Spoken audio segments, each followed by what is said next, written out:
তো হ্যালো বন্ধুরা, আবারও স্বাগতম জানাই আপনাকে আমাদের অন্য একটি ক্লাসে, বাংলা প্যাডাগজির অন্য একটা ক্লাসে। তো দেখুন, আজকে আমাদের সাথে যে কোয়েশ্চেন পেপার রয়েছে এটা হচ্ছে কি online previous year question paper 2022 ইংরেজিতে 2022-তে।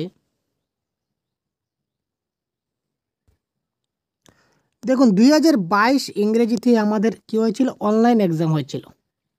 ঠিক আছে, আমরা সবাই জানি। তো অনলাইন এক্সামে কিন্তু টোটাল 6 থেকে 7 দিন পরীক্ষা হয়েছিল। ঠিক আছে, 6 থেকে 7 দিন যখন পরীক্ষা হয়েছিল তখন টোটাল 12টি বা 14টি প্রশ্ন থাকবে আমাদের বাংলা ভাষার। 2022 সালে শুধুমাত্র 2022-এ আমাদের বাংলা প্রশ্ন থাকবে সর্বমোট 12 থেকে 14টি। আপাতত 12টি আমাদের হাতে এসে পৌঁছেছে, আমাদের কাছে 12টি রয়েছে, বাকি আরও 2টি হতে থাকতে পারে বা নাও থাকতে পারে, যাই হোক। তো 12টি প্রিভিয়াস ইয়ার কোয়েশ্চেন, শুধুমাত্র অনলাইন প্রিভিয়াস ইয়ার কোয়েশ্চেন 2022 সালে 12টা রয়েছে বাংলা ভাষার। আপনারা শুনলে অবাক হবেন। 2022-এ টোটাল 12টা প্রশ্ন রয়েছে বাংলা ভাষায়, পেপার 1, পেপার 2, ল্যাঙ্গুয়েজ 1, ল্যাঙ্গুয়েজ 2 মিলিয়ে। তো আমরা এক এক করে সবগুলো আপনাদেরকে কমপ্লিট করার চেষ্টা করছি। প্রিভিয়াস ক্লাসও আপনাদের দেখিয়ে দিয়েছি এবং আজকেও যতটুকু সম্ভব আপনাদেরকে দেখিয়ে দেওয়ার চেষ্টা করব। তো সঙ্গে আপনারাও আমাদের সাথে থাকুন, ঠিক আছে? আমাদেরকে সাপোর্ট করুন। ভিডিওটি ভালো লাগলে লাইক করবেন, লাইক করতে বলবেন না। এবং কোন প্রশ্নের কারেক্ট আনসার কোনটা কারেক্ট হবে সেটা আমরা বলার আগে আপনারা অবশ্যই কমেন্ট বক্সে জানাবেন, এই প্রত্যাশা রাখছি। কারণ কি, কারণ এতে করে আপনাদেরও যে ক্যাপাসিটি, এটা ক্যাপাসিটি বিল্ডিংটা ডেভেলপড হবে, অর্থাৎ আপনাদের কার কতটা আনসার কারেক্ট হচ্ছে সেটা আপনারা বুঝতে পারবেন। এবং প্রতিদিন আমাদের এই চ্যানেলে নিয়মিত ক্লাস আপনারা পেয়ে যাবেন সিটেট পরীক্ষার বাংলা ভাষার। সুতরাং অবশ্যই আপনাদের বন্ধুবান্ধব যারা রয়েছে অবশ্যই ক্লাসটিকে শেয়ার করবেন। ধন্যবাদ। তো দেখুন, সওয়াল নাম্বার 106, প্রথম প্রশ্ন। নিবিড় পাঠ বা এক্সটেন্সিভ রিডিং যে পঠন দক্ষতাকে নির্দেশ করে তা হলো। এক্সটেন্সিভ রিডিং যে পঠন দক্ষতাকে নির্দেশ করে তা কি? অর্থাৎ এক্সটেন্সিভ রিডিং কি এবং ইন্টেন্সিভ রিডিং কি? মনোরঞ্জনের জন্য পড়া, সম্পাদনার জন্য পড়া, পাঠটিকে গভীরভাবে বোঝার জন্য পড়া, পাঠটি সম্পর্কে একটা সামগ্রিক ধারণা পাওয়ার জন্য পড়া। তো এক্সটেন্সিভ রিডিং মানে কি? পাঠটিকে গভীরতর রূপে বোঝার জন্য পড়া, খুব ভালোভাবে বোঝার জন্য আমরা পড়ব, that is call extensive reading. Next, কোনো পাঠ বা টেস্টকে আনুপঙ্খিক তথ্যাবলীর জন্য পড়া। আমরা কিছু তথ্য collection, only for data collection করব। এটা পাঠ পড়ে হয়তো আমরা এখান থেকে ডাটা খুঁজছি, এটা কোনো একটা বিষয় আমাদেরকে খুঁজতে হবে, জানতে হবে। তো বিষয়টা আমরা এই সম্পূর্ণ পত্রিকার কাগজটা এটা থেকে পড়ে আমরা এই তথ্যটা খুঁজে বের করব। এই যে পড়াটা হচ্ছে কী ধরনের পড়া? ব্যাপক পাঠ মানে এক্সটেন্সিভ, আনন্দ পাঠ না প্রসেস রিডিং না ইন্টেন্সিভ রিডিং? কারেক্ট অ্যান্সার কী হবে? 107 কারেক্ট অ্যান্সার। কমেন্ট বক্স তাড়াতাড়ি করুন ভাই, আমরা অফিসিয়াল আনসার চেক করছি কি রয়েছে অফিসিয়াল আনসারে। ওয়া, বহুত বড়িয়া ভাই। কারেক্ট অ্যান্সার কী হবে বলুন তো? সম্পূর্ণ একটা পেপার কাট আমাদের কাছে রয়েছে, পেপার কাটটা আমরা পড়লাম, পড়ে এখান থেকে শুধুমাত্র একটা তথ্য আমরা বের করলাম এবং এই তথ্যটা বের করার জন্য আমরা পড়েছি, দ্যাট ইজ কল নিবিড় পাঠ। ঠিক আছে, খুব ভালো করে পড়েছি যাতে করে মিস না হয়ে যায় টপিকটা। ঠিক আছে না? মিস হলে কিন্তু তথ্যটা পাবো না। লিখন প্রক্রিয়ায় খসড়া বা নকশা প্রণয়ন ড্রাফটিং করা হয়। লিখন প্রক্রিয়া ড্রাফটিং কখন করা হয়? যখন আমরা লিখব, রাইটিং প্রসেস। রাইটিং প্রসেসে ড্রাফটিং কখন করব?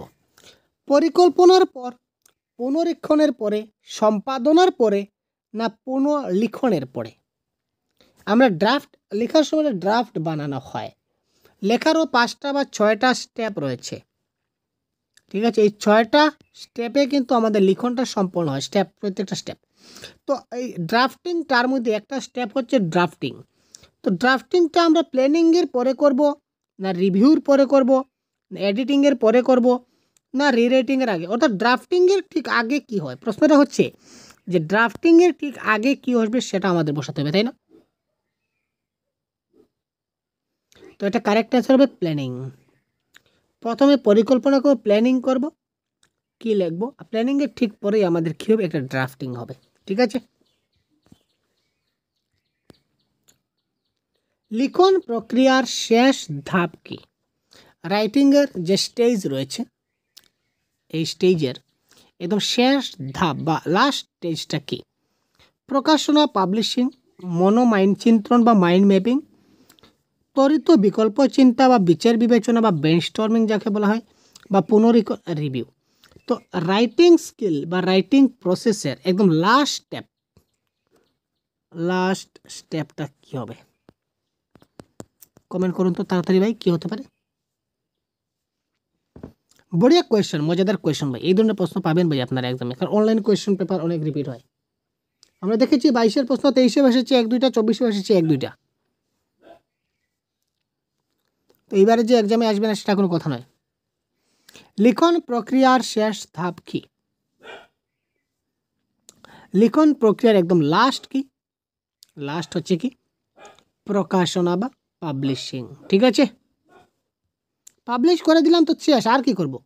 আমি একটা বই লিখলাম, লেখা স্টার্ট করলাম, এখান থেকে স্টার্ট করতে করতে সবার শেষে লেখাটা শেষ করে আমি কি করলাম? পাবলিশ করে দিলাম, লেখাটা শেষ হয়ে গেল, তারপর কি আর কিছু বাকি আছে? না। মুক্ত লিখন বা ফ্রি রাইটিং হচ্ছে, ফ্রি রাইটিং কি? মুক্ত লিখন বা ফ্রি রাইটিং মানে কি? যে কোনো উৎস থেকে ঋণ নিয়ে লেখা, কবিতা হয়ে ওঠা লেখা, নিয়মবিধির তোয়াক্কা না করে যা মনে আসে তা লেখা, কোনো কিছু না জেনে আনুপাঙ্কিক হিসাব লেখা বা জার্নালে আনুপাঙ্কিক হিসাব লেখা। তো মুক্ত লিখন বা ফ্রি রাইটিং শব্দের অর্থ কি? ফ্রি।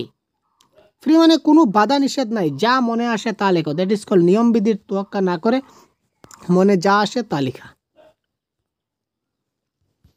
শিক্ষিকা অর্থবোধের পরিবর্তে বাক্যের বিন্যাসগুলি মনে রাখার উপর জোর দিচ্ছেন। এখানে তিনি কি অনুসরণ করছেন? শিক্ষিকা অর্থবোধের পরিবর্তে বাক্যের বিন্যাসগুলি মনে রাখার উপর জোর দিচ্ছেন। এখানে তিনি কি অনুসরণ করছেন?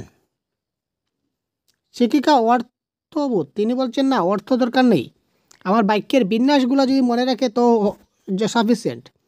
এখানে তিনি কোন পদ্ধতি অনুসরণ করছেন? ব্যাকরণ, অনুবাদ, যোগাযোগ পন্থা, প্রত্যক্ষ না গঠনমূলক? আমরা দেখতেই পাচ্ছি এখানে স্ট্রাকচারাল অ্যাপ্রোচ ফলো করা হচ্ছে, কারণ বাক্যের বিন্যাস, বাক্য কীভাবে গঠন হয়, প্রথমে subject plus object plus verb, এটা যদি তার মনে থাকে তখনই একটা ছাত্র সাফিসিয়েন্ট অ্যাকর্ডিং টু শিক্ষিকা। এই যে পদ্ধতি, এটা হচ্ছে স্ট্রাকচারাল অ্যাপ্রোচ। বাক্যের গঠনগত পদ্ধতি সম্পর্কে তিনি সচেতন। নেক্সট, ভাষার ক্ষুদ্রতম একক কি? বড়িয়া কোয়েশ্চেন ভাই। ভাষার ক্ষুদ্রতম একক কি? মরফিউম, সিমেন্টিক, ফনিম না সেন্টেক্স? এই কোয়েশ্চনটা আমাদের ইংলিশ প্যাডাগজিতেও কিন্তু আসে। The smallest unit of language, the smallest meaningful unit of A language. Meaningful একটা থাকবে, কারণ অর্থপূর্ণ রয়েছে, তাই না ভাই? তো ইংলিশ প্যাডাগজিতেও কিন্তু আমরা প্রশ্ন পাই। তো দেখুন কারেক্ট আনসার কী হবে বলুন তো, কী হতে পারে? 112 কী হবে? এটা হবে ফনিম। ক্ষুদ্রতম উচ্চারণ, ক্ষুদ্রতম অর্থপূর্ণ একক হচ্ছে কি আমাদের? ফনিম। একজন শিক্ষিকা মনে করেন যে অন্যান্য দক্ষতা বা সামর্থ্য অর্জনের মতো মানুষ ভাষাও শেখে অভিজ্ঞতার মাধ্যমে।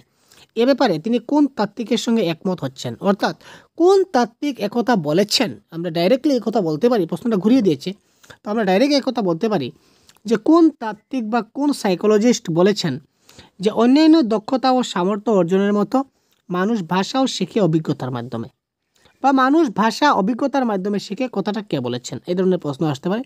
পিয়াগেট, চমস্কি, স্কিনার বা ভাইগোটস্কি? 113 কি হবে কারেক্ট আনসার? আরে ভাই স্কিনার কি বলেছেন? ভুলভাল কেন উত্তর দিয়েছেন? স্কিনার কথাটা বলেছিলেন যে মানুষ ভাষা শেখে কিসের মাধ্যমে? অভিজ্ঞতার মাধ্যমে। বড়িয়া ভাই।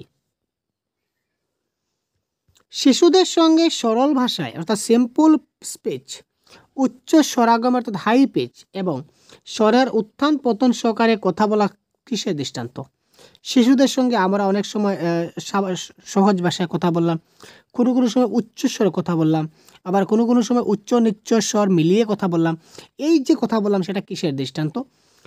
অতি সাধারণীকরণ, ভাষাতাত্ত্বিক কথন, বেলিং বা বালভাস বা বাবলিং যাকে বলা হয়, তারপর শিশু পরিচালিত কথন, চাইল্ড ডাইরেক্টেড স্পিচ।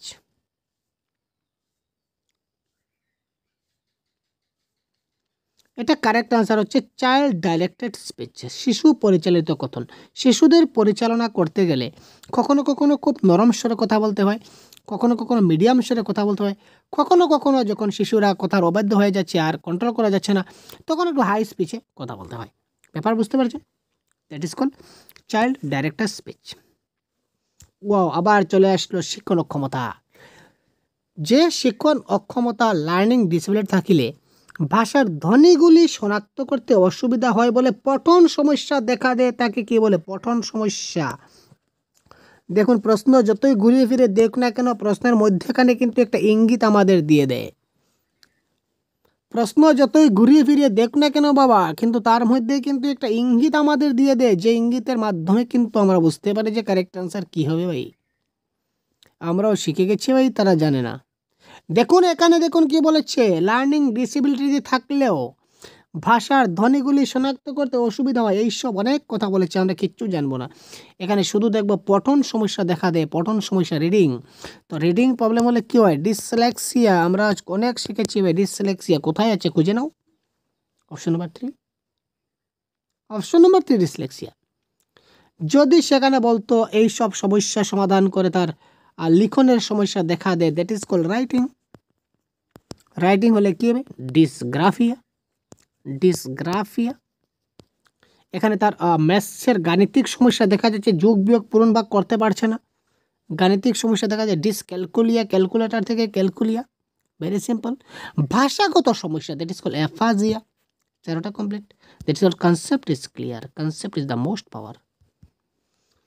ষষ্ঠ শ্রেণীর একজন শিক্ষার্থীর উচ্চারণে ভুল হয়, ওয়াও বড়িয়া, ক্লাস 6-এ পড়ে কিন্তু তার উচ্চারণে ভুল হয় ভাই, এবার আপনি কী করবেন? এই দেখুন, শিক্ষিকা তাকে এ ব্যাপারে সাহায্য করতে পারেন। কিভাবে? একজন শিক্ষিকা, আপনি কি করবেন? ধরে নিন আপনি একজন শিক্ষিকা ভাই, আপনাকে বলছি, আপনি ভিডিও দেখছেন, আরে ভাই আপনাকে বলছি, ওই যে আপনি যে দেখছেন যে আমার ক্লাসটা, আপনাকে বলছি, আপনি একজন ধরে নিন, আপনি একজন শিক্ষক ধরে নিন, ক্লাস 6-এর, আপনি ক্লাসে গেছেন, ক্লাস 6-এর একজন ছাত্র কিন্তু ভুল করছে উচ্চারণ করতে, তো আপনি কি করবেন বলুন তো? কমেন্ট করুন না। কি 1 2 3 4 কী হলো 116? কী করবেন আপনি? আপনি আপনার মত কমেন্ট করুন। দেখুন অপশনে কী দিয়েছে দেখি। তার মা বাবাকে ডেকে অভিযোগ জানাবেন। প্রথমে তার মা বাবাকে ডেকে আনবেন, এই তোমার ছেলে তোমার মেয়ে বানান ভুল করছে, উচ্চারণ ভুল করছে, এই বাড়িতে ঠিকঠাক করুন, এভাবে তার মা বাবাকে গরম দেবেন। নাম্বার 1। নাম্বার 2, ভুল করার সময় তাকে এই এখানে ভুল হয়েছে চপ, এটা তারপর আপনাকে সংশোধন করে দেবেন। তারপর কি করবেন? তার বলা শেষ হলে, তার কথা বলাটা শেষ হলে তাকে বলবেন, তোর কথাটা শেষ তো? তো এবারে এখানে এই শব্দটা হবে না, এটার উচ্চারণ ওই জিনিসটা হবে। আপনি তাকে সঠিক উচ্চারণটা তাকে শুনিয়ে দেবেন after complete his speech or his recitation. তার কবিতা বা তার গল্প বা তার যা কিছু বলার, তা বলার শেষ হওয়ার পর আপনি তাকে বলবেন, মধ্যেখানে তাকে ডিস্টার্ব দেবেন না। আরেকটা হচ্ছে 4 নম্বর, কি সঠিক উচ্চারণটির পুনরাবৃত্তি করবেন।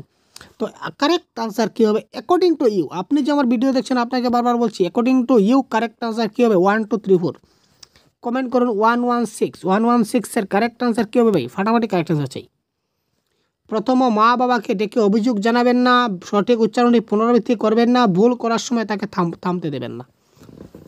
নিয়ম হচ্ছে, ছাত্ররা যখনই ভুল করবে, যে কোনো ব্যাপারে ভুল করবে, সেটা আপনার রিডিং হোক, স্পিকিং হোক, রাইটিং হোক বা লিসেনিং হোক, যে কোনোটাতে ভুল করুক, আপনি তাকে ডাইরেক্ট আপনি তৎক্ষণাৎ তাকে বলবেন না, আফটার কমপ্লিট দিস টাস্ক, তার কাজটা শেষ হওয়ার পর আপনি তাকে বলবেন যে তোমার ওই জায়গাটাতে ভুল হয়েছে, বা তুমি যে উচ্চারণ করেছিলে ওই উচ্চারণটা, ওই শব্দটা তোমার ভুল হয়েছে, ওটাকে শুদ্ধভাবে এইভাবে হবে। লেখার সময় যদি হয়, তো দেখো তুমি এই বানানটা এইভাবে লিখেছো, এটা এইভাবে নয়, এটা শুদ্ধ বানান এটা হবে, শুদ্ধ বানান এটা হবে, শুদ্ধ বানান এটা, after completing his writing. Next, শিশুর ভাষা শিক্ষার ক্ষেত্রে মুদ্রণ সমৃদ্ধ পরিবেশকে হিতকর বা লাভদায়ক মনে করা হয়। ওই পরিবেশ তৈরির একটি সর্বোৎকৃষ্ট উদাহরণ হচ্ছে, শিশুর ভাষা শিক্ষার ক্ষেত্রে মুদ্রণ সমৃদ্ধ পরিবেশকে আমরা হিতকর বা লাভদায়ক বলে মনে করি। আমরা মনে করি কি, যে মুদ্রণ যে সমৃদ্ধ পরিবেশ আছে এটা খুব লাভদায়ক। ওই পরিবেশ তৈরির জন্য একটা সর্বোৎকৃষ্ট উদাহরণ কি দেখি তো, শিশুদের মুদ্রিত পাঠ্যপুস্তক প্রদান করা, শ্রেণীকক্ষ ও স্কুলের দেওয়ালগুলিতে কৌতূহল উদ্দীপক, গল্প, কবিতা, শিশু সম্পর্কিত তথ্যাবলী সেটা রাখা, শিক্ষক শিক্ষিকাদের মুদ্রিত কর্মবিধি বা ম্যানুয়াল, হ্যান্ডবুক, গাইডবুক প্রদান করা, শিশুদের অঙ্গুলি মুদ্রণ বা থাম্ব প্রিন্টিং, স্ক্রিন প্রিন্টিং, অন্যান্য মুদ্রণ কার্যের মতো সৃজনশীল কার্যাবলীর সুযোগ প্রদান করা। 117 কারেক্ট আনসার কি হবে? দেখুন, আমাদের মুদ্রা কথা হচ্ছে শিশুরা শিখবে কি করে, এটা হচ্ছে মুদ্রা কথা। শিক্ষক শিক্ষিকা যারা রয়েছেন তাদের হাতে কর্মপ্রীতি ম্যানুয়াল বই দিয়ে দিলাম, হ্যান্ডবুক দিয়ে দিলাম, গাইডবুক দিয়ে দিলাম। শিক্ষক শিক্ষিকা কী করলেন, ঘরে নিয়ে চলে গেলেন, ইচ্ছা হলে একবার পড়লেন, না হলে পড়লেন না, তিনি ঘরে রেখে দিলেন। শিশুরা কী শিখলো? কিচ্ছু শিখলো না। শিশুদের অঙ্গুলি মুদ্রণ, থাম্ব প্রিন্টিং, স্ক্রিন প্রিন্টিং এইগুলা দিয়ে দিলাম, সেটা কোনো কিছু লাভ হলো না। শিশুরা মুদ্রিত পাঠ্যপুস্তক প্রদান করলাম, সরকার থেকে বই সাপ্লাই দিয়েছে, আমরা কি করলাম, স্কুলে এসে বই ডিস্ট্রিবিউট করে দিলাম। Book distribution program is completed all over. Photo আমরা স্ন্যাপ করে রেখে দিলাম যে আমরা বই ডিস্ট্রিবিউট করে দিয়েছি। শিশুদের শিক্ষা কোথায় হলো? শিক্ষা হলো না, ক্যান্সেল। তো শিশুদের শিক্ষা 4টা অপশন থেকে কখন হবে? যদি শ্রেণীকক্ষ বা স্কুলের দেওয়ালে যদি কিছু গল্প, যদি কিছু কবিতা, বা যদি কিছু ABCD, যদি কোনো আপেল, যদি কোনো কলা, যদি কোনো 1 2 3 4 এই ধরনের যদি কিছু লেখা থাকে, তখন ওই জিনিসগুলো দেখে দেখে শিশুরা কিন্তু অনেক কিছু শিখতে পারে। That is call option number 2 is the right answer of this question. Nipun Bharat Nipun Assam FLN mission, বহুত বড়িয়া ভাই একটা কনসেপ্ট। এই কনসেপ্ট কিন্তু এবার নতুন 2-3 বছর থেকে 2022 থেকে আমরা দেখতে পাচ্ছি। 2022-এ, 2023-এ এবং লাস্ট যে 2023-24-এর যে পরীক্ষা হয়েছিল, এই 24-এর জানুয়ারি মাসের যে পরীক্ষা, এই পরীক্ষাতেও কিন্তু আমাদের এই FLN নিপুণ আসাম থেকে প্রশ্ন এসেছিল। এইবারও আমাদের FLN নিপুণ আসাম থেকে প্রশ্ন আসবে, আপনারা ভালো করে দেখবেন এই টপিকটা। নিপুণ ভারত মিশন কার্যাবলী অনুযায়ী প্রত্যেকটা রাজ্যকেই FLN-এর শিকন লক্ষ্য আবশ্যক রূপে পূরণ করতে হবে। প্রথম শ্রেণীতে অনুধাবন সহকারে পঠনের লক্ষ্য হলো। আর একটা কথা, এই সবগুলা ক্লাসের PDF তথা 2012 থেকে শুরু করে 2024 ইংরেজির পেপার 1, পেপার 2, ল্যাঙ্গুয়েজ 1, ল্যাঙ্গুয়েজ 2 যাই হোক না কেন, সবগুলা previous year question official answer কি সহ ডাউনলোড করতে চাইলে ভিডিও ডেসক্রিপশনে লিঙ্ক পাবেন, লিঙ্কে গিয়ে আপনি ক্লিক করে দিন। এখান থেকে আপনি সেই বইটা ডাউনলোড করে নিতে পারবেন। কিছু সামান্য পেমেন্ট করতে হবে। তো পেমেন্ট করার পর আপনার ইমেল বা জিমেলে আপনি চেক করবেন, এখানে আপনার PDF ফাইল ডাউনলোড হয়ে যাবে। আর যদি ডাউনলোড হতে তবু প্রবলেম হয়, অবশ্যই সহজ গুরুর আপনারা কমেন্ট করবেন। কমেন্টে আমরা আপনাদের হোয়াটসঅ্যাপ নাম্বার দিয়ে দেবো, হোয়াটসঅ্যাপে আমি আপনাদের পাঠিয়ে দেব। কোনো সমস্যা প্রবলেম হবে না, আমি রয়েছি আপনাদের সঙ্গে, টেনশনের কোনো ব্যাপার নেই। আপনারা শুধুমাত্র ভালোভাবে একটু প্র্যাকটিস করুন, এক্সামটা যাতে একটা ভালো নম্বর ক্র্যাক করতে পারেন এইবার, এই প্রত্যাশা রাখবেন, কারণ সময় কিছুটা রয়েছে তুলনামূলকভাবে।